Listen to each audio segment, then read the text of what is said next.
Shoutout nga pala sa lahat ng mga taga Baguio City. Doon na tayo galing. Dahil nga ako first time ko dito, medyo nalilito ako sa daan. Medyo malamig ang klima dito, tsaka nanidibaga ako. Ito ba, ang ganda. Yan, ganda. Ganda dito. Namumulaklak din yung pine tree na ganyan.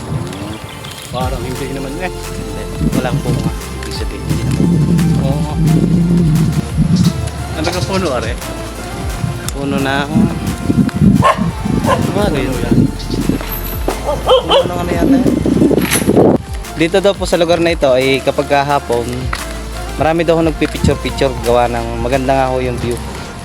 Natutuwa ako dahil kay kuya, nakarating ho ako dito. Pero ang totoo, wala naman ho kami sa Baguio. Nandito lang kami sa Lipa. Marami lang pine tree dito sa pinuntahan namin. Tsaka ang sarap paglakad dito pagkahapon. Yan. Yan. Sarap maglakad-lakad. Anong lugar to, kuya? Liparo yan. Inisiluban. Liparo yan, Inisiluban. Fresh na fresh ang hangin. Sarap maglakad-lakad.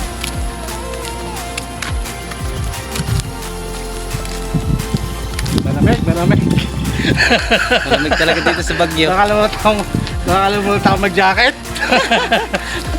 Uy, sana ako. Maganda view doon, kuya. Punta natin. Nasa na nga tayo? Nasa ng food cart? Oo, wala. Ayun pala. Yung pala food cart. Akala ko naman wala yung food cart ko eh. Pero yung food cart ko, nakarating ang Baguio. Oo.